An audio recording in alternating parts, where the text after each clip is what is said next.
Oi, meu nome é Eduarda Pucci e hoje nós vamos apresentar o trabalho de educação física abordando o tema esgrima e esgrima adaptada. O grupo é composto por mim, Eduarda, pela Sara Siqueira, Sara Mello e Davi Vieira. História da esgrima. Começando pela filosofia da modalidade. A esgrima é um esporte de precisão, porque o objetivo dela não é lutar contra o adversário, e sim tocar a espada em pontos específicos do seu corpo. Com isso, sendo um esporte muito mental e altamente tático, que necessita de extrema concentração. Enquanto atividade de sobrevivência, a esgrima remete desde o tempo da caverna, quando o homem utilizava um pedaço de madeira para caçar, se defender ou até mesmo para disputas territoriais entre grupos inimigos. E isso seria o que hoje entendemos como um esporte de contato, um combate de esgrima. Obviamente que naquele momento ela era praticada apenas por uma questão de sobrevivência. Mas com o decorrer da tecnologia e principalmente da metalurgia, do desenvolvimento do metal, a esgrima foi se colocando cada vez mais como um combate. Ela foi se tornar esporte bem depois, isso no século XVIII, com a corte Luís XIV, quando a esgrima começa a nascer como esporte com suas regras determinadas, mesmo que elas não fossem voltadas para as Olimpíadas, mas já era uma questão de lutas, uma questão de duelos. Ela só foi perdendo mesmo seu valor de guerra com o surgimento da pólvora, que foi tirando essa necessidade de ter habilidade com o uso da arma, quando você passa a ter a possibilidade de acertar o seu inimigo de longe. Então, essa questão de combate fica sendo muito mais um combate de habilidade, como duelos individuais, onde o esporte realmente começou a nascer. A origem, a criação da esgrima adaptada se veio através da organização de uma competição esportiva que envolvia veteranos da Segunda Guerra Mundial com lesão na medula espinhal. A esgrima adaptada foi desenvolvida pelo alemão naturalizado britânico Ludwig Guttmann no Hospital Stoke Mandeville, na Inglaterra. Ele era um médico judeu que escapou da Alemanha nazista, ajudou a fundar e comandou a divisão de tratamento de lesões de coluna no hospital. Muitos pacientes eram ex-combatentes de guerra e ele usou o esporte para mudar a vida deles. Já a esgrima, não podemos dizer que existe um idealizador, que existe um criador, porque ela surgiu por conta de uma necessidade na pré-história, uma necessidade de sobrevivência, e com isso ela foi evoluindo durante milhares de anos. Já a origem, podemos dizer que foi no Egito por conta dos primeiros relatos em documentos serem de lá, apresentando uma esgrima de impacto onde eram utilizados armas de percussão. Nesse período, os gregos também utilizavam armas muito parecidas com as dos egípcios, utilizando o metal para dar pancadas. Entrada para o quadro olímpico. Foi em 1896 que a esgrima foi introduzida aos Jogos Olímpicos em Atenas, com as competições de florete e sabre. As disputas de espada só entrou em 1900. E foi em 1913 que surgiram as regras internacionais de esgrima. A esgrima adaptada foi apresentada ao mundo nos Jogos Paralímpicos de 1960 em Roma. Portanto, é uma das modalidades mais antigas das Paralimpíadas. Principal país da esgrima. A Itália é com certeza uma das maiores potências olímpicas na história. O país deve mais de 20% de suas medalhas a um único esporte, a esgrima. Ela é um destaque entre os atletas, já que Eduardo é o maior medalhista da modalidade nas Olimpíadas, com 13, incluindo 6 de ouro. A esgrima na Itália é uma tradição, possuindo diversas sociedades especializadas em armas individuais, produzindo grandes campeões geração após geração.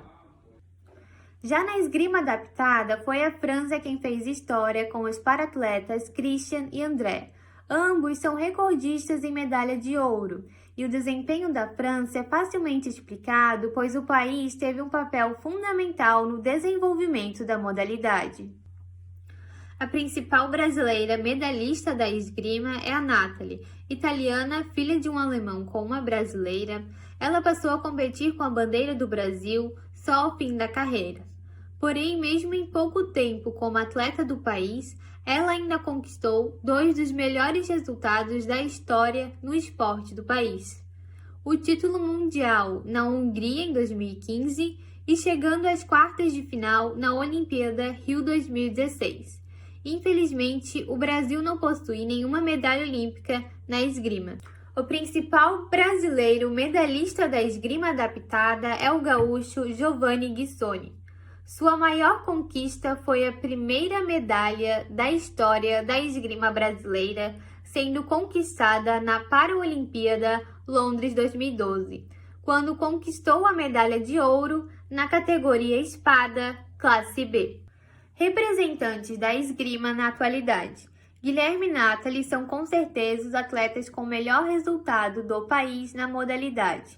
Os dois já garantiram a sua vaga nos Jogos Olímpicos de Tóquio. Guilherme vai competir na categoria de florete, indo para sua terceira Olimpíada.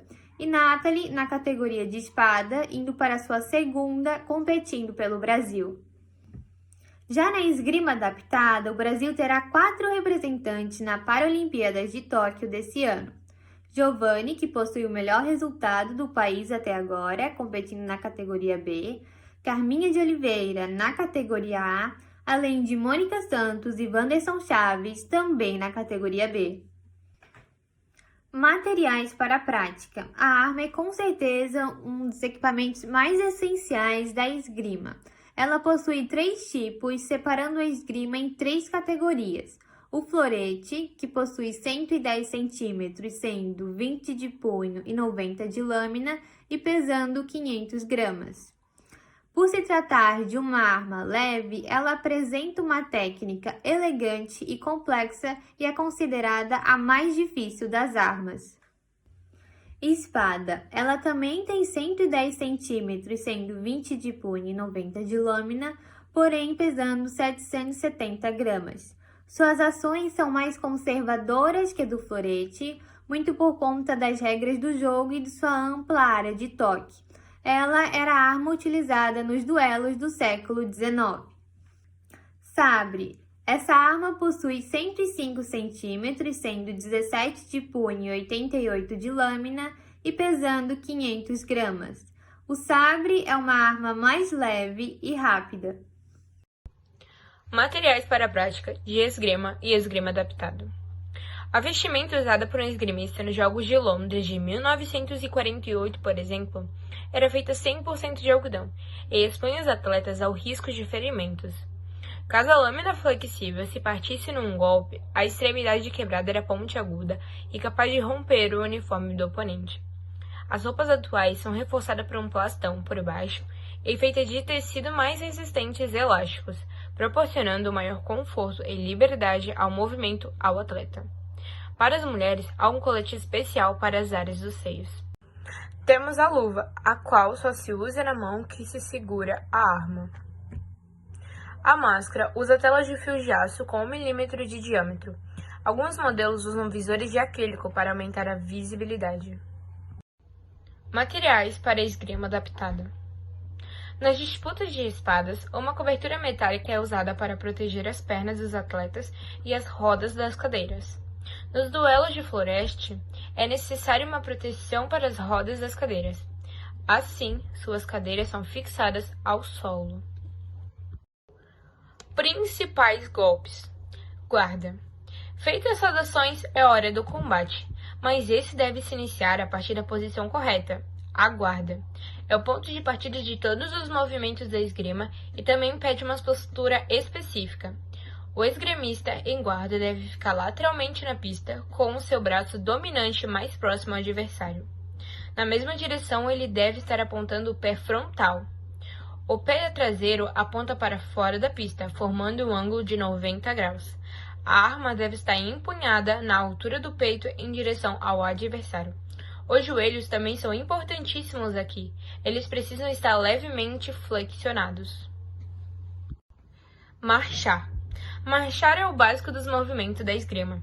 Partindo da posição guarda, o primeiro desloca o esgrimista para frente, com a perna da arma dando a iniciativa e a traseira acompanhando, mas sempre mantendo a postura da guarda. Romper. Romper é um movimento do atleta recuar, assim voltar à posição primária, qual seria a guarda. Afundo. O afundo é um dos principais golpes da esgrima. Ele parte da guarda e flexiona o joelho mais intensamente, lançando automaticamente o braço armado para frente, enquanto o braço desarmado é jogado para trás. Para a precisão desse movimento da esgrima, é necessário o calcanhar seja a primeira coisa a encostar no chão, e que o cotovelo do braço armado esteja em sincronia com o joelho que se flexiona. Flecha. A flecha é um dos movimentos mais arriscados da esgrima. É um ataque ultradefensivo. Trata-se de um ataque rápido em que o esgrimista literalmente corre em direção ao adversário com a arma esticada e apontada. Há poucas possibilidades de execução precisa deste golpe. O ideal é que seja usado como último recurso, buscando o ponto rápido ou mesmo ludibriar o oponente e pontuar, com extrema habilidade no contra-ataque. Bom, e sobre a dinâmica, cada uma possui sua regra, zona de pontuação e forma de toque, sendo que na espada e no florete o toque só pode ser com a ponta, e no sabre é com a ponta, o corte e o contra-corte. Bom, e como é determinado o vencedor? Existem as duas fases, a classificatória e a eliminatória. Na classificatória, os combates são feitos entre todos os atletas até que alguém consiga marcar 5 pontos. Na fase seguinte, a eliminatória, a disputa é feita no intervalo de 3 saltos de 3 minutos cada. A cada salto, há uma pausa de 1 minuto. Ganha a disputa o esgrimista que tiver mais pontos, num total de 15. Esgrima em equipe. A esgrima em equipe ela é determinada no vencedor da seguinte forma. São 8 equipes compostas por 3 atletas. Aí cada desses 3 vai enfrentar cada atleta das outras 7 equipes. Aí a primeira equipe que conquistar 45 pontos ela é determinada vencedora, mas caso uma equipe ela não consiga os 45 pontos, é determinada vencedora aquela que fazer o maior número de pontos em 9 tempos de 3 minutos. A esgrima nos Jogos Olímpicos e nos Jogos Paralímpicos ela é dividida em categorias. Então vou falar de cada categoria, tanto da esgrima e tanto da esgrima adaptada. Vou começar com a esgrima, que vocês vão ver nos Jogos Olímpicos. Ela é dividida em 6 categorias diferentes: espada individual, florete individual e sabre individual. Aí também temos as categorias de espada em equipe, florete em equipe e sabre em equipe. Na esgrima adaptada, os atletas eles são colocados em 3 categorias diferentes. Dependendo da sua deficiência motora, ele vai entrar na categoria A, ele vai entrar na categoria B ou ele vai entrar na categoria C. Na categoria A, são os atletas que têm a mobilidade total do tronco, porém têm alguma dificuldade de mexer a mão ou um braço. Na categoria B, já são os atletas que têm uma dificuldade um pouco de mexer o tronco e também eles têm pouco equilíbrio. Na categoria C, são os atletas que são tetraplégicos e eles têm um braço, uma mão, amputada, ou às vezes não conseguem mover o tronco, não conseguem mover o braço, não conseguem mover a mão. A esgrima ela vai estar presente novamente esse ano nos Jogos Olímpicos e nos Jogos Paralímpicos. Nos Jogos Olímpicos ela vai estar presente do dia 24 de julho até o dia 1º de agosto e nos Jogos Paralímpicos ela vai estar presente do dia 24 de agosto até o dia 29 de agosto também. O pentatlo moderno ele é um desporto olímpico. Ele é praticado tanto por homens e tanto por mulheres e pode ser individual ou em equipe. Aí ele é composto por 5 modalidades: hipismo, natação, tiro, esgrima e corrida. Aí, como o vencedor, no caso, é determinado quem tiver o melhor desempenho em todas as 5 modalidades.